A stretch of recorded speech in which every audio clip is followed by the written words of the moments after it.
Good evening and welcome to the next edition of the Commissioner's Oversight of Policing Services, COPS. Thank you for joining us. For those of you that are watching this in real time or watching it after the event, I'm really pleased to be joined this evening for the first ever COPS session by Scott Chilton, our new Chief Constable. Hello, Scott. Hi, Donna. Do you want to introduce yourself? Tell people a little bit about you. Yeah, good evening everyone. Thank you very much for joining us for today's questions and answers. So I've been the Chief Constable here for about 6 weeks. Before that I was a Chief Constable in Dorset.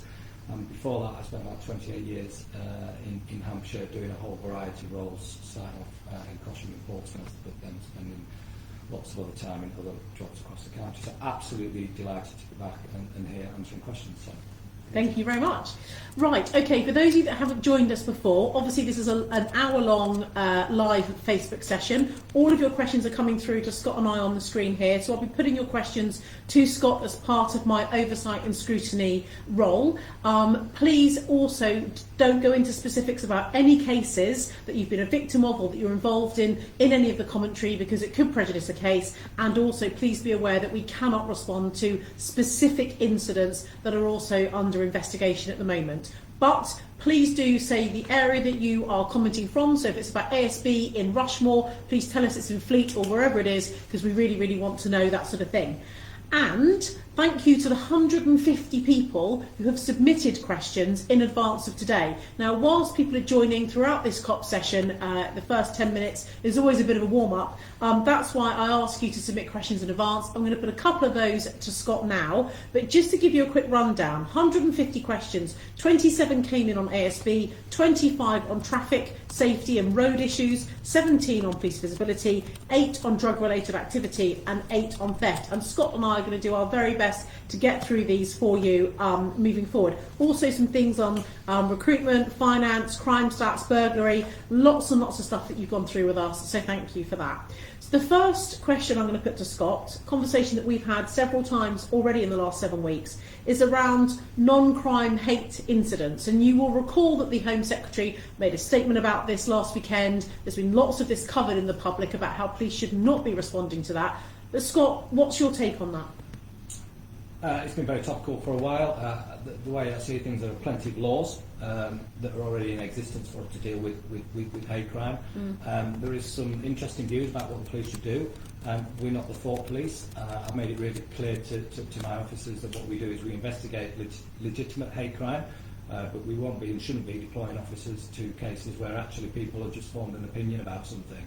There's always subjectivity around these type of things, but you know, our job really is to focus on crime, not on non-crime issues. Hate incidents. Yeah. Okay. Yeah. And we obviously had that case last year, quite high profile, but you know, from that, the course that people are being sent on has been changed, and of course this is very much a requirement of the Home Office, so very pleased that you support effectively the Home Secretary's position on that. Yeah. A hate crime is a crime, a non-crime hate incident is not a crime, and therefore your police officers won't be responding, so thank you very much. Now, the Prime Minister has come out and spoken quite a lot around antisocial behaviour, and as I said, we've had a lot of questions come in on antisocial behaviour, and particularly around laughing gas, the nitrous oxide. So there was a question that says, how will the police resource be affected adhering to the proposed legislation to outlaw laughing gas? So what are your thoughts around the hotspot policing, tackling ASB and that nitrous oxide issue? We get plenty of reports of groups of people hanging around using this so-called laughing gas. It does create antisocial behaviour. It's happening out on the street. I actually think in many respects it's ruining elements of the fabric of our society. People don't want to see it. I see no point in why young people need to have it.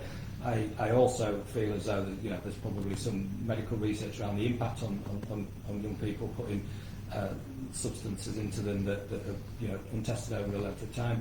I'm supportive that we take robust action against it, and if any legislation does come into force for us to be able to deal with that, then absolutely support it. Give more power to my officers to be able to seize it and deal with it accordingly. Of course, you know, a big part of it as well is making sure that, you know, there's parental responsibility around this, and making sure that if you've got young children and they need to take responsibility to make sure that they're not out on the streets using it. Do you know, I think that's a really good point. Policing and policing your children in the wider sense is not just the Hampshire Constabulary's job, it's also the job of parents as well, and I think that's a very good point. Staying with children just for a second, there was a question that's been submitted saying, what is holding you back on delivering justice on aggressive, violent and antisocial minors? Goes on to talk about an incident that's happened in Petersfield recently. But this is, I guess, around child-centred policing.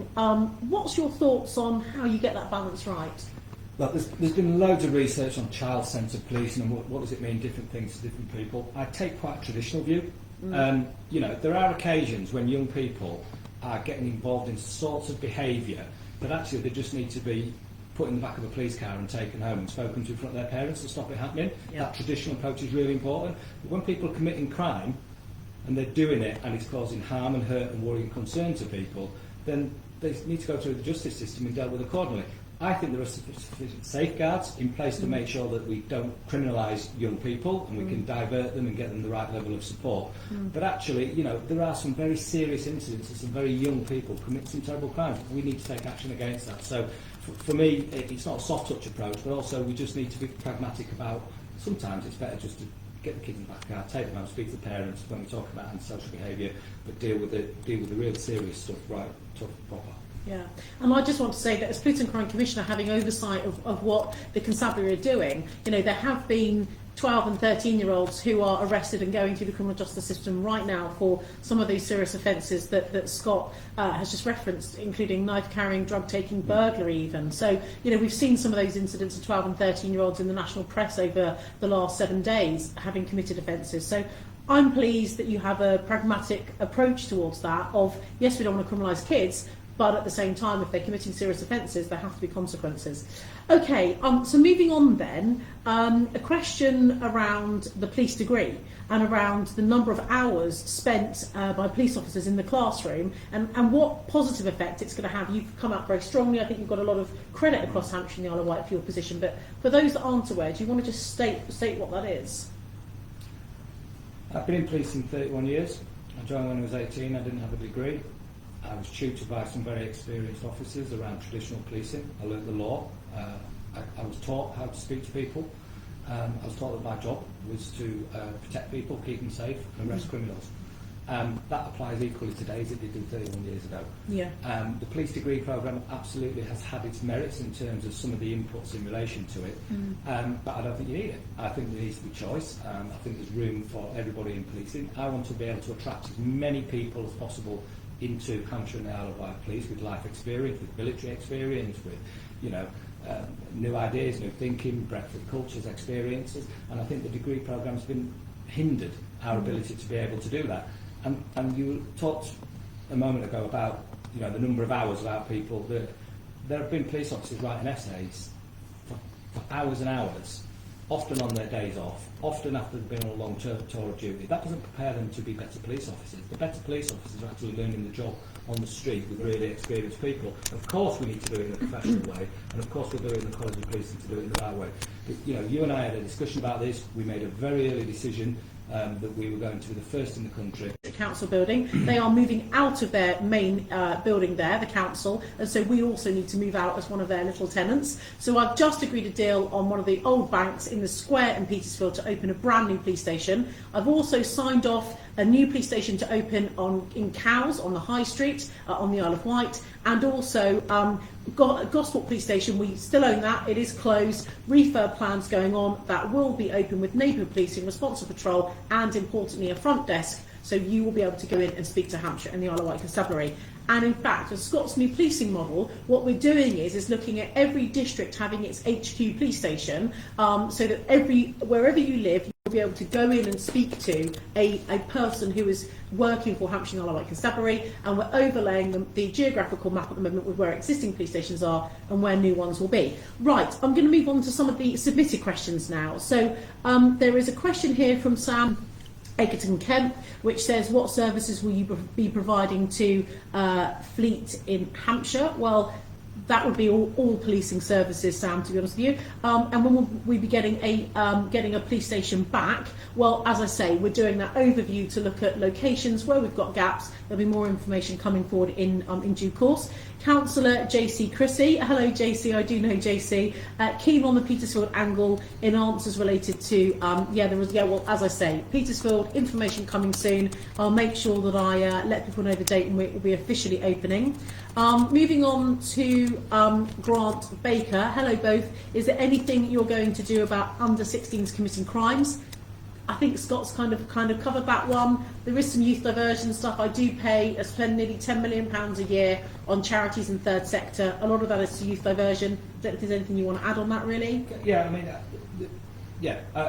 we covered the question earlier on, just in some respects, around young people and crime. The importance of neighbourhood policing is to try and get those relationships with young people and divert them away from crime. That is really, if you know your local body, they can do that. But don't underestimate this. There are not many, but there are people in this county, aged 14 years old, dealing drugs that have come down from London, that are carrying knives and things like that. That's where you'll see police stopping them, searching them, taking robust action. I would encourage my officers to do that where we know we've got intelligence about people and do it, because that's sort of behaviour. Unless you stamp down on it, these things become a problem. But similarly, some of that traditional policing can be really, really effective. Yeah, and also Aristotle Solomero is saying we need the right help and support in order for us to move forward with the best interest of children. Can we help? Yes, we can. There is an awful lot going on, working with local authorities, policing, probation. We have something called MASH, the multi-agency support hubs, and the full Scott staff are in those meetings weekly, daily even, working with professional services to help children. The aim for everyone in, government down, is to not criminalise children, but as Scott has said, where that is the last resort, then of course that is something we need to do. And we've also just signed off to have what we're calling custody navigators for young people under the age of 25. When they come into custody, it's a contract I've just signed off. We're having a specialist charity going in to support them. So if their criminality is linked to drug taking, alcohol, stealing cars, whatever it might be, to be talking to them when they're in custody, what's going on, what's driving that criminality, to really try and help prevent it. Okay, a question for you from Tracy Brooker Scott. She says, why don't you do anything about marijuana use, drug driving, year after year, when the vehicle and the driver is reported? Why is marijuana being ignored? Well, I disagree it's being ignored. It's one of the key objectives for all police officers, but particularly for our road policing unit. Drug driving is incredibly dangerous. It shouldn't be tolerated. That's the message that's gone out for all of our officers. That, it risks the lives of everybody. It's something that we track really carefully. I take a broader view as well. It's not just about driving. I think the open use of drugs that are illegal in our communities shouldn't be allowed. What I tell my neighbourhood officers is to deal with it and apply the law where possible. That message is going out really strong.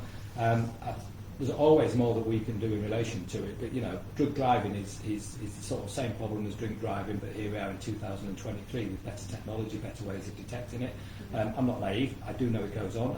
There are cases where it does happen, but coming from a sort of start point, I'm with you. Absolutely with you on this. It can't be, shouldn't be tolerated, and that's the message that goes out to my officers. And we're continually investing and working, with other agencies around trying to identify where that type of behaviour happens, how we can get these people before the court. And Scott's just brought back 6 schools liaison police officers who go into schools to talk with kids, and that is so important because often, what we know of marijuana is it can be, not always, but it can be a gateway drug, and I think that it's important that work is done proactively by policing in a neutral setting such as at school. But actually, it may be useful. I'll speak to the communications team to see if we're able to release the number of marijuana farms that Hampshire and Isle of Wight Constabulary have intercepted where they've gone through the criminal justice process, been sentenced, etc. Well, clearly we can't share information on those that haven't been yet. But where they have been and they've been sentenced, actually to let you know how many marijuana farms have been intercepted over the last couple of years by the constabulary, because I think people would be amazed at how much proactive work is going on. And it's really important, the way the force know about this is by you guys reporting it. It's often neighbours smelling, seeing, things are not right, people aren't living there, but people are coming and going all the time. And that is often you are are the eyes and ears on that one. So just one final thing Yeah. on that point. You can and should and will expect to see more rings of steel operation specifically focused on drug driving. That's part of the plans for the coming weeks and months. You will see that. You will see more officers there doing targeted operations, which in relation to those type of individuals that choose to take drugs. So far more visibility around policing is not only as a deterrence, but also to make sure we take these people off their road and we seize their vehicles. So couldn't agree more with your stance point, and actually the question's a really good one, so thank you. It is very good indeed. A question from Neil Rushbridger, who is the Neighbourhood Watch coordinator from Denmead. Is there anything that can be done to reduce the amount of time that police officers have to spend on admin and allow them to spend more time on patrol? We're doing a whole load of stuff on this. Reducing unnecessary bureaucracy, unnecessary form filling, unnecessary checking of things is one way that we can release that capacity for officers to be able to do it. Of course, we're bringing in new and better technology, such as the laptops, the handheld devices, getting information out to officers quicker. But you know, it sounds a bit of a sort of grand title, but that sort of war on bureaucracy, driving down, get to a common sense position, is really, really important that we do that in the changes that we need to make when we change the operating model, for me to deliver my priorities to support the police and crime plan. Everything we need to ask ourselves why we're doing that. Does it add value? Does it not add value? I know that the Constabulary has done a fair bit on this and has invested this over the last 18 months. I've seen that since I've come back to be chief in the force, but a heck of a lot more can be done. The other bit as well we need to make sure is that what we're doing is we're servicing those people that ask us for information. That do they really need it and what are they using it for? Because you can imagine with policing there's a lot of scrutiny, obviously right and proper in many places, but there's also a lot of regulation. So I'm working nationally to make sure with other chief constables at National Police Chief Council, with other people within the Home Office, to make sure we reduce that requirement to do all this unnecessary form filling and back office function. Thank you very much. I think that's a really good point. And actually, I haven't even caught Scott up on this yet, but I had a large international IT company yesterday coming to speak to me and some of Scott's staff, which I will fill him in later, about technology of exactly that, Neil, of how we can reduce bureaucracy, and I will share that with Scott and see if he's interested in taking that further later. A question here, or a comment I should say, from Sue Ullman, who says, what a refreshing approach regarding the degree. To my mind, a student officer learns more out on the street with a colleague or mentor rather than spending hours studying, researching and writing essays, one's not visible studying at home. So Sue, thank you for your support. I think we are playing to the home ground on that one. I really, really do. Moving on, Ivan Rasik, the question about Hampshire Police covering up sexual abuse and the grooming of children. Well, you know, Scott will answer for himself. I disagree with the question in its essence anyway, about covering up grooming and sexual assault. If you have any specifics on that, I would urge you to contact either myself or the Constabulary directly. Clearly it sounds like there's a backstory there. I don't want to exclude questions and comments that are coming in. I want to cover all of them. I don't want to pick and choose here. But let's just maybe pause for a minute on police standards and what's gone on with the HMIC inspection and the KC review and things to do with the Met, and then how that overflows into Hampshire, Scott, around ethics. You know, we have a relationship with you guys, with the public, which is born on trust. Sometimes that is questioned about the validity of that trust, and trust and confidence is taken or not. We've all read lots of stuff in policing recently, and it's quite right and proper that these cases come to the fore. Many of them borne out about things that have gone on in London, but we're not immune to that, and I think that's evident from the amount of investment and focus we put on making sure that we root out those people in our force that I just do not want. I've specifically asked Donna to support me in my ability to be able to dismiss officers quicker, that cross that line when they, you know, when their conduct is such that it doesn't sit right with the public's expectation and our values. There is no place for it. I would like to think I'm a chief constable that takes a really strong and robust approach to that. My past record will show that is the case. But I also know that we need those people to come forward and feel as though the police aren't acting proper, and they need the ability to be able to do it, and there's ways we can do that in terms of managing complaints or concerns, and some of those will go to Donna, and we'll put processes in place to make sure that we're really clear on what we are doing as a force to be able to root out those problems. It's also really important that we support and value and recognise the brilliant work that the majority of police officers do all of the time. There's a very small minority that let us down. The small minority that let us down will be dealt with appropriately and dealt with robustly. In relation to just the broader point around some of the stuff that we've read and we've seen in policing, I'm embarrassed by that. I'm shocked, I'm appalled, I'm disgusted about it. I'll do everything within my power to make sure that we're not one of those forces that is held in that light. But I recognise that actually sometimes some of these cases will come to the fore in Hampshire because we're proactively making sure that we identify where we've got intelligence or information, that we bring those people to, conduct hearings, or I have the ability to be able to dismiss them as swift as I can. Yeah, that's a really important point as well. And, I think that, policing has had a big knock in its public confidence, hasn't it, over the last 12 months? That's I think we can all agree on that one. But I've said this before and I'll say it again, I think police forces should be judged on how they deal with misconduct. You're always going to get bad people that work in any industry, train driver, teacher, doctor, nurse, whatever it might be. It's about how you deal with it, how robustly you deal with it. And Scott and I have been through the plans that he has, and I feel assured as Police and Crime Commissioner we've got that in hand. Right, moving on. So Marie Carrick says, there have been times I've seen groups of youth smoking drugs in a car park. I've had to park and walk with my dog. What number do I use to report it? It's always so difficult to get through. I've given up. Now on this one, some things going on, 101, I've covered this before around improvements. Scott can touch on that. But I wonder, Scott, if you could just share with people the number of calls that come into Hampshire Constabulary each year, so people understand 909 versus 101 and exactly what volume the force is dealing with. Yeah, so firstly it's a brilliant question. It's about drugs, but if we focus on the how do I speak to people. We have, there's 175,000 crimes in the last 12 months that have been reported as actual crimes. We've had over 305,000 treble 9 calls in the last year into the force, and 583,000 101 calls, so non-emergency calls that have come into the force. Out of that 23,500 antisocial behaviour incidents, we've dealt with 20,000 missing people during that period. 20,000 mental health incidents, 10,000 missing people we've investigated. So I mean, we could go on and we could go on looking at the context of the problem. But it's really important that you do report crime, and it's really important for me to acknowledge early on I am not satisfied with the amount of time that people are waiting on a call, on 101 to answer a call.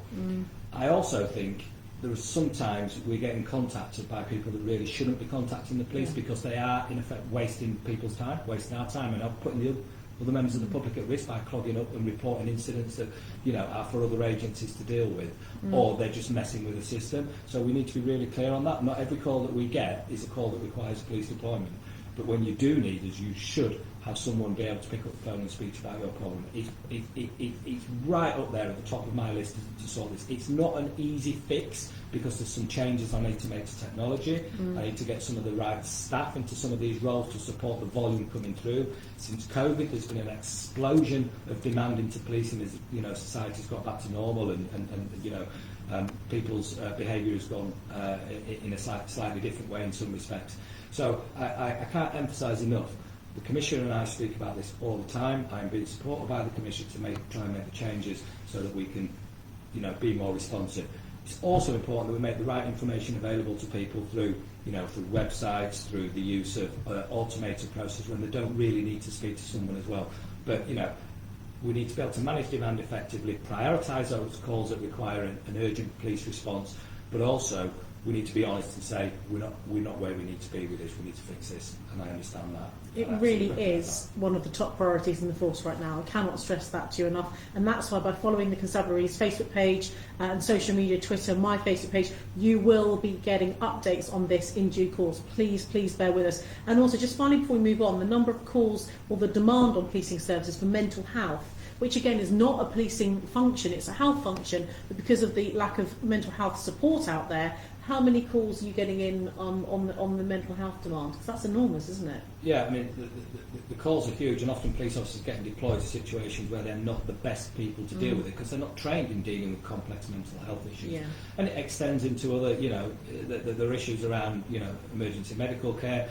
There are issues around, the provision of sort of social care and adult care. These are all things. It's not making excuses. It's the reality that the police will step in and deal with that to keep people safe. But their primary function is to investigate crime, and protect people from real harm. So Yeah. we've got some work to do nationally around all of that, and also we need to make sure that we work in a more collaborative way with other agencies to make sure it's the right people that are deployed to these incidents to deal with it. And so that's one thing that we're looking to do around how we manage this explosion of demand. Yeah, that's a really good point. And if you've just joined us, please submit your questions. We really, really want more of your questions coming through. People will be watching this back as well. We had, I think, over 5,000 views after the last one over the weeks following the COP session. So please, please, please keep your questions coming through. If you are following one particular Facebook page and you're seeing me asking other questions, I can see comments coming in. Mike Johnson saying, doesn't look like they're asking our questions. Questions are coming in on my Facebook page, on the Hampshire Police and Crime Commission Facebook page, and on the Constabulary Facebook page. So they're all coming to me here. I've got Simon, Vasily, Mike Johnson, Maria Carrick, Tracy Brooker. All your names are coming through. I am working through them as best we can, and where they have got similar themes, I'm trying to merge them together. So Simon goes back, just one quick question here, and I think it's an important point. Will the removal of the degree entry potentially open up a new fast track route into regulars and or for serving specials, so Army, Navy, etc.? Yeah, for a long time I've thought long and hard about actually how we fast track specials that are already, they've got majority of the training required, not the full training, because obviously the length of the course it takes to train a full police officer. We need to look at all of that. And absolutely, and while I do that, it's a big shout out to those people that volunteer in police, and shout out to those specials that go out and support and work with colleagues to keep people safe. Thank you so much for what you do. In relation to other entry routes, yes, Commissioner and I are speaking about those. Are there people that have military experience that might not need to do the full training programme because they're already within a disciplined service, they've got some experiences, they might not necessarily need to do everything. All of that moving forward is going to be on the table. We want to make sure that we recruit from all elements of society and make it as painless as possible to be able to do it, and we support them with the best training, with the right equipment, with the right type of skills to do the job. And we know that the decision that we've made to make Hampshire the first force in the country to be able to recruit to without having a degree will make us more of an employer of choice and make sure that we've got the broad range of people we need to keep people safe in Hampshire. Yeah, and I love that military conversion into. It's something I'm super keen on. In fact, I'm going to be signing the Armed Forces Covenant on behalf of my office, the Office of Police and Crime Commissioner, literally next week as well. So watch this space. So, okay, moving on. We've got a question from Brent Sharp. Hi Donna, good to see you and Scott. Regarding the 50 new police officers that are joining the force, can I influence you to put more of them on the beat in Southsea area? This is me influencing, it's the Chief Constable's decision, to address illegal road and car park usage by younger drivers with popping excessively loud exhausts. They are the motorbikes that we all know about, little chance of being seen by the police, etc. Now actually this one is really, and you talked about the zebra crossing by the Bryony, I know exactly the zebra crossing you're talking about. On this one, these loud exhaust, car meets, we've got something called chromium in place. I wonder if in answer to Brent's question as well, you could talk a little bit about the big unauthorised car meets, the chromium stuff too.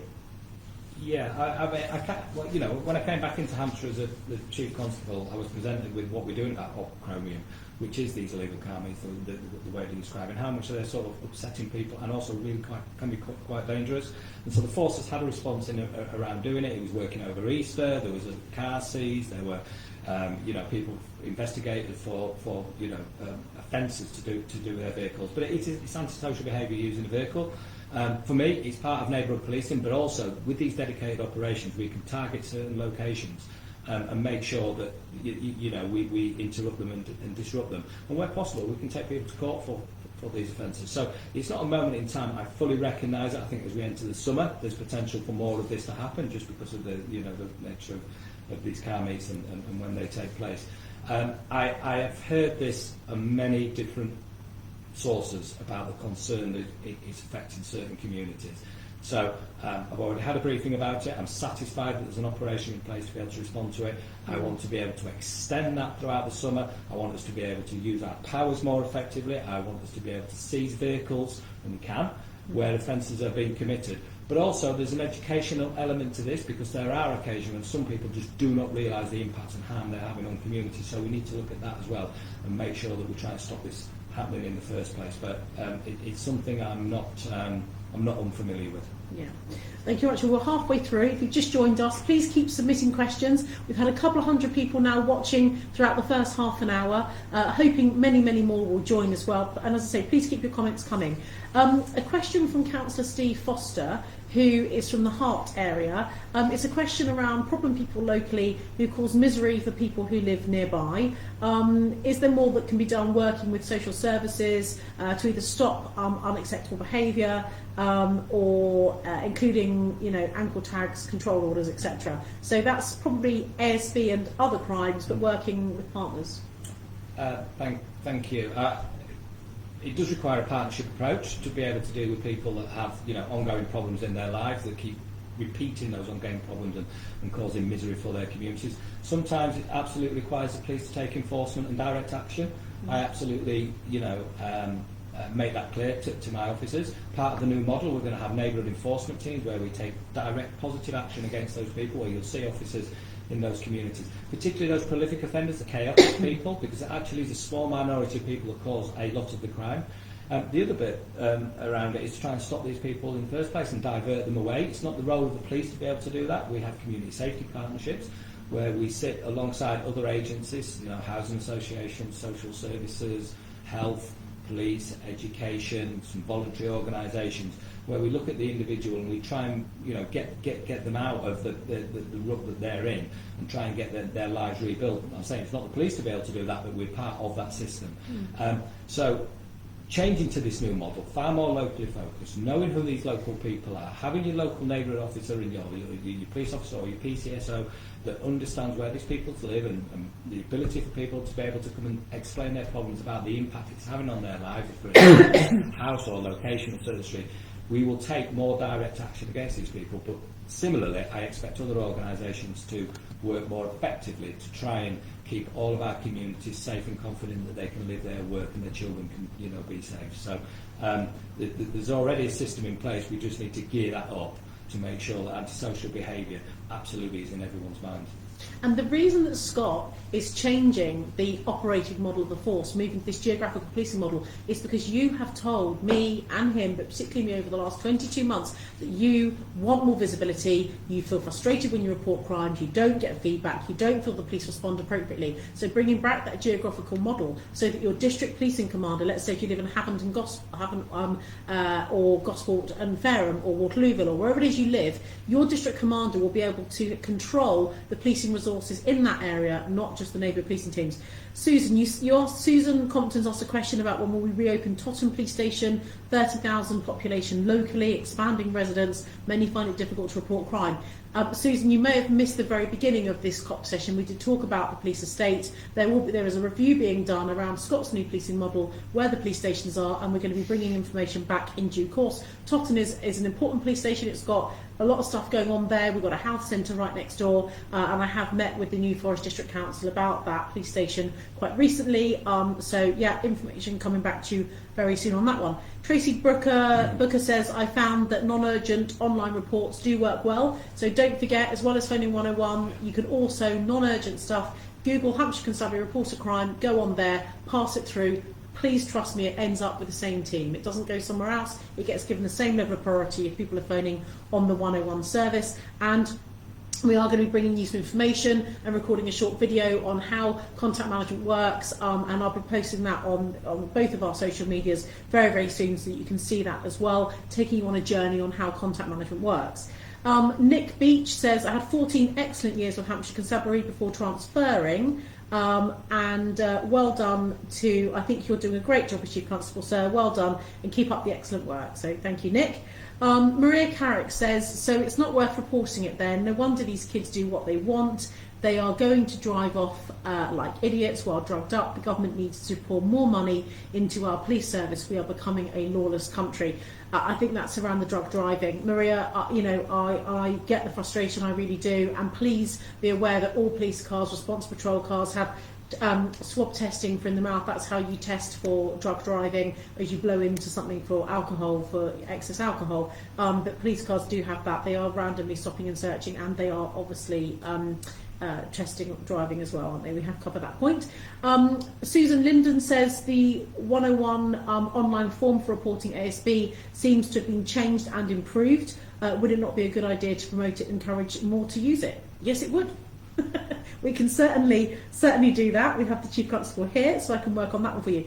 And I just wonder, we've had that volume of crime coming into the 101 Centre. What about rural crime? I know that we have put more resources into rural crime, and we've got the analytic support as well.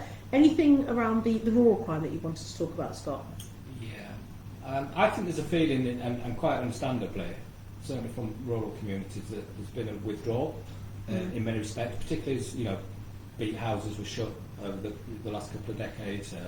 The visibility of police has been less in some respects. I know those areas have been policed because I've worked in Hampshire and the Isle of Wight for many years. But I think there's more can be done, and that's why we changed the model to make sure that as we move to a three mainland and a 4 area model, including the island, that actually that local flexibility of the district commander understanding local communities, because the city is very different to urban environments to rural environments. I'm incredibly aware around the impact of a crime on a business in a rural community, particularly those in sort of farming communities, what that can mean.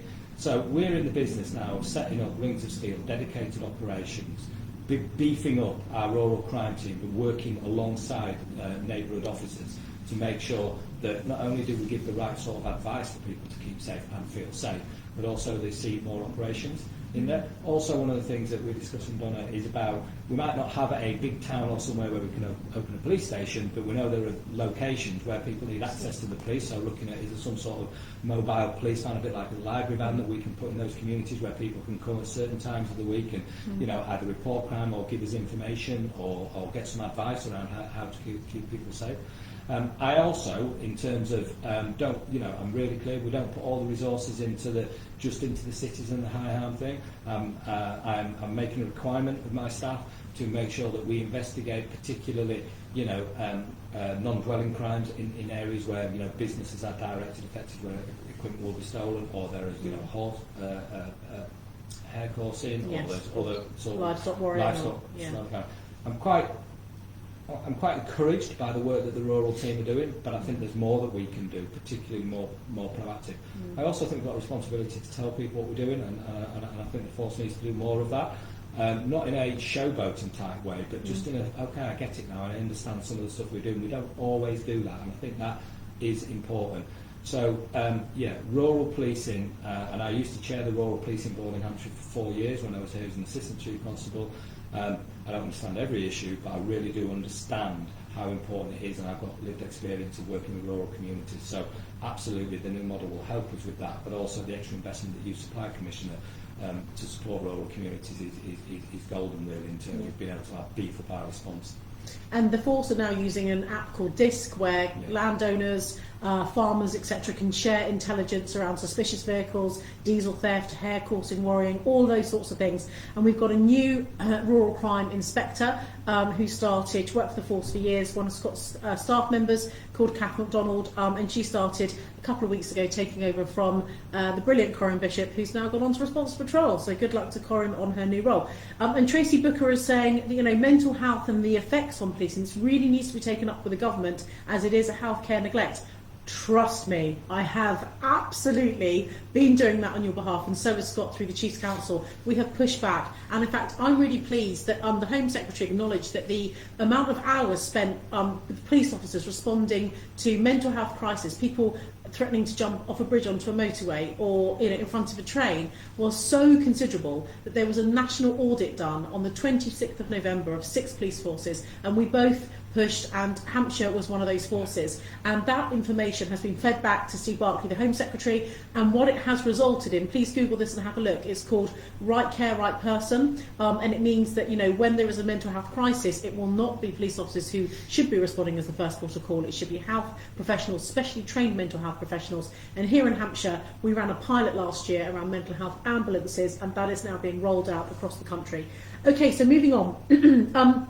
Sean Byrne says, good evening, Donna and Scott. I'm sure there is more that we in the IAG could help the constabulary in a proactive way. For those that don't know, the IAG is the Independent Advisory Group. So thank you for volunteering for that, Sean. Very important. Every district area, police and district commander has an independent advisory group of local people that come together to meet with the district commander. If you're interested in getting involved, please email the constabulary and they can hook you up if there is a vacancy in your area.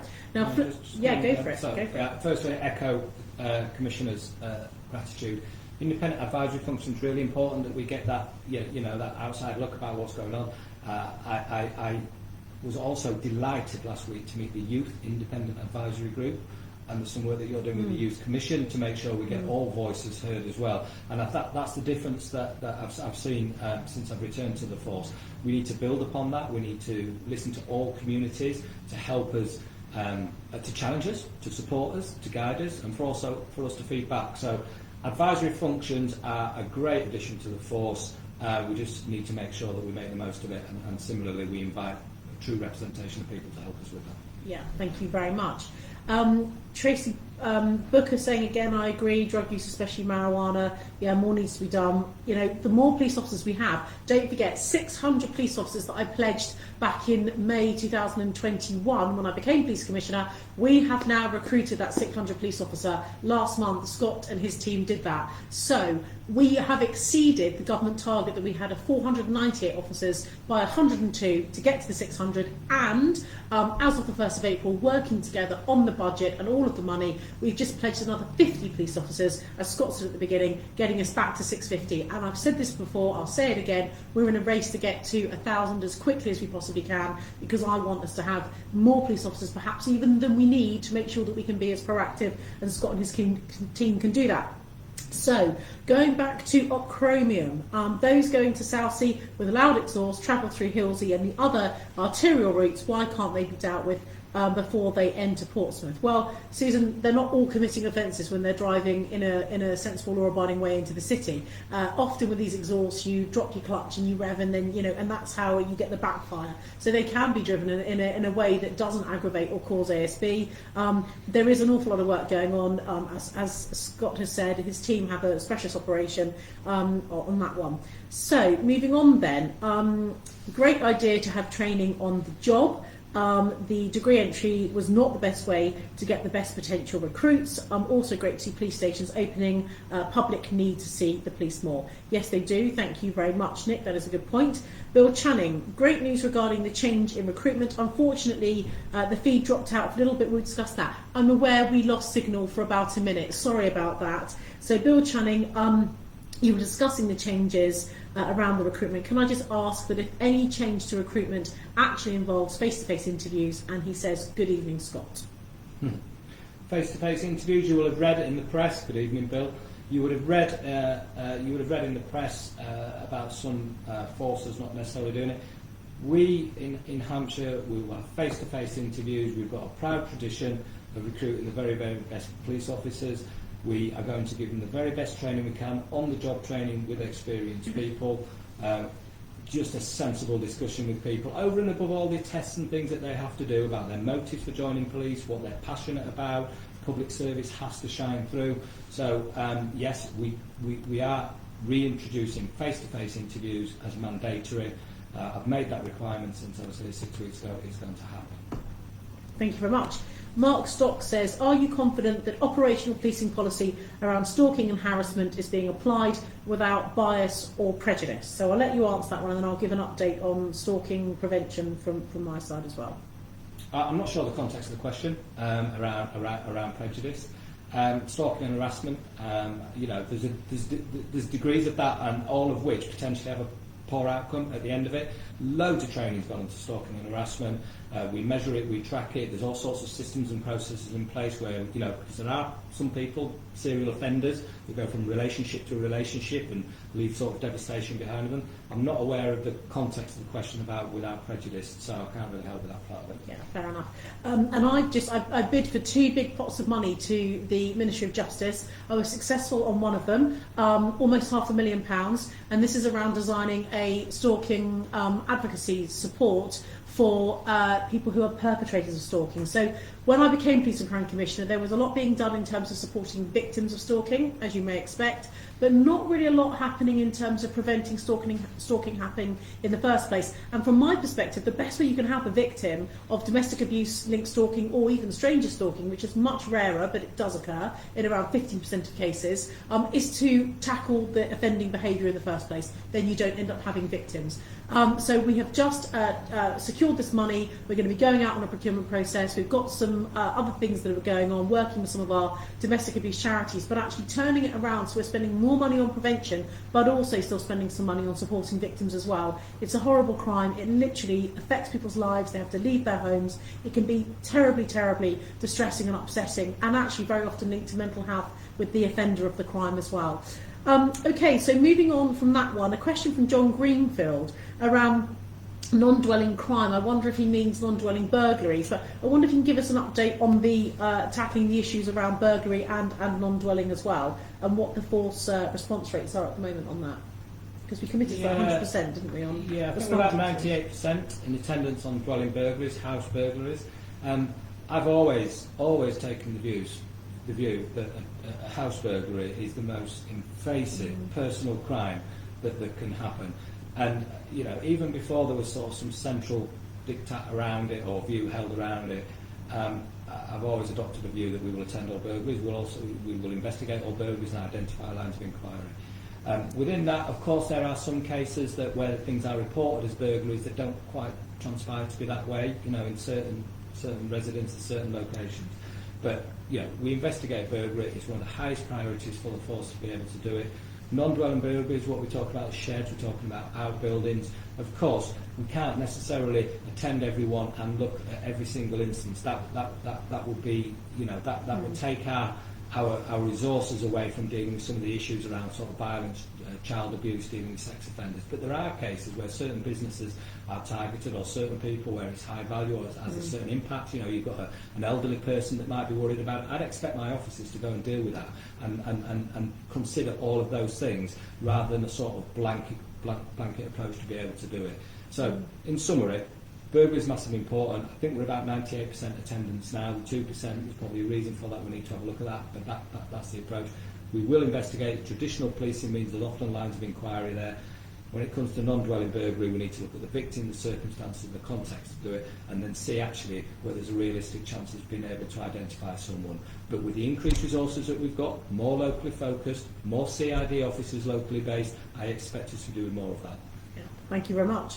And just to remind people, we've got just about 10 minutes left on this COP session. Please keep your questions coming in. Those that we don't respond to here, we will endeavour to respond to afterwards as well. So a question from Charlie Anthony. How far down your priority list, or perhaps how high, is tackling antisocial behaviour, shoplifting, when it comes to resourcing? Both Basingstoke and Southampton are suffering with these issues over the last few weeks with little response from officers, and a lot of it is due to the Easter holidays.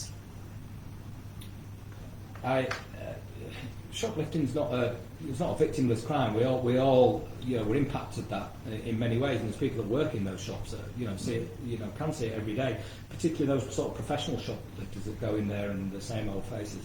I don't think policing's been tough enough on this. Shoplifting used to be an offence where we would go there, we would arrest people and put them before the court. There are different ways of us dealing with it now, but I'm with you on this. There are people out there that just think they can walk into shops and steal things and be immune from prosecution. I had a great example that was only sent to me last week of a young student officer, so a trainee police officer, going to a shoplifting, arresting the offender, searching his vehicle, searching the house, finding more stolen property, keeping him in a police cell overnight while he did the inquiries, and then charging him and putting him before the court. That's what I want. We can't do it in every occasion because there are ways that we can work more effectively with businesses around security, around trying to sort of gather the evidence and report it to us in a different way. But where we've got these prolific people that are professional shoplifters, then we're working with the National Business Crime Centre to be able to understand, what is best practice around doing it. But certainly local officers based in local communities, knowing their local villains, targeting them, stopping them from committing crime in that chaotic environment is what we should be doing. So I do understand it. Police forces have been stretched and been diverted into other things. Things have become more complex in many respects around some of the things that they need to deal with. So I can't make any guarantee here that we're going to have, officers tackling every shoplifter in every circumstance all the time, but I do expect us to swing that pendulum back to actually start to deal with these offences in a far more robust way than perhaps previously what might have happened in policing across the country.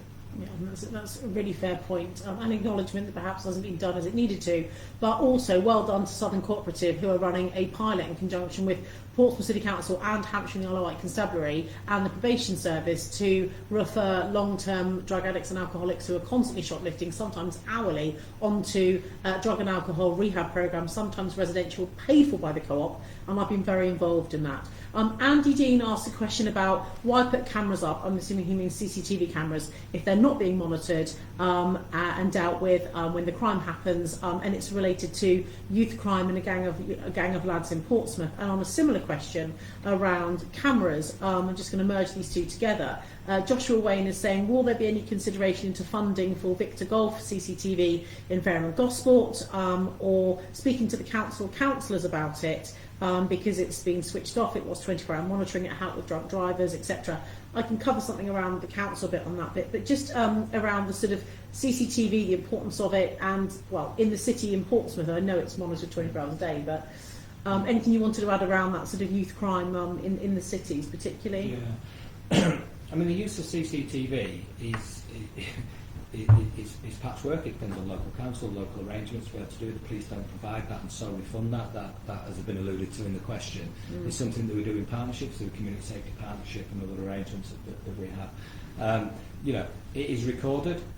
We use it as we use it as a way of gathering evidence, even post-event. It's also a deterrent. There's been some fantastic examples of where CCTV has been used to deal with serious crimes. In relation to antisocial behaviour, I would expect the local officers where it's happening to use those facilities available and to identify where offences are being committed. But also, I'd much rather that the local neighbourhood officers, the beat officers, go in there, or the neighbourhood enforcement team, and actually take direct action against these people rather than sitting watching it from a camera.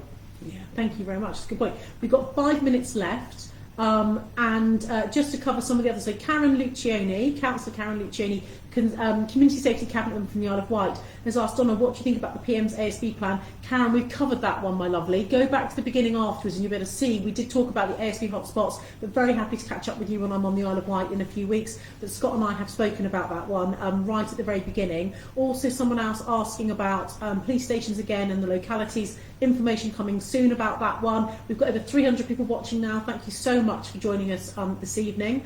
And a question here, evening both. This is from Samantha Book, who says, evening both, will there be an update to the reporting system and to allow for the upload of video footage and photographic evidence for the reporting of a crime online? You can already do that.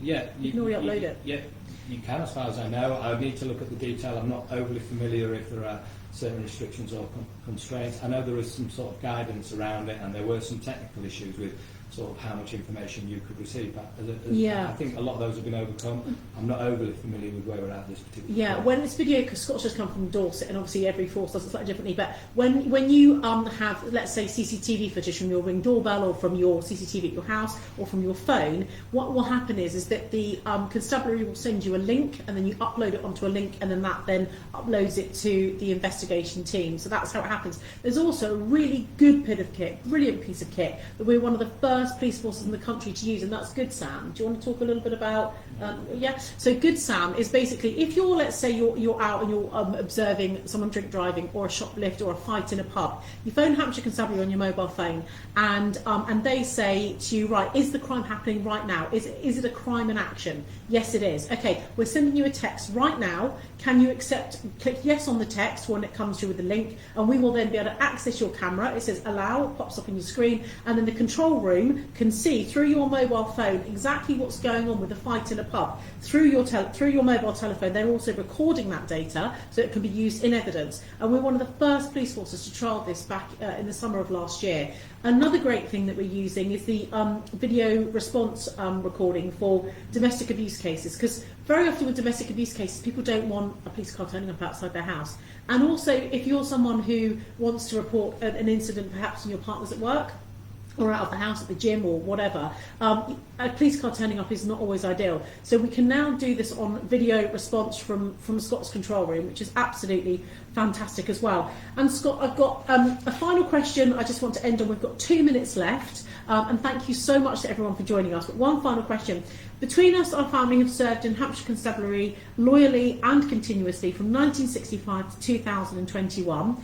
This is a pre-submitted question. We've seen numerous Chief Constables in our service, but Mr Chilton is the first one to actually start his career with Hampshire and go on to earn the office of Chief Constable. So he is a true homegrown, the first one we've had, Chief Constable. Apart from that great achievement, what else would the Chief Constable like to be remembered for? In other words, what do you want your legacy to be? And the question has come from Jeff and Trevor.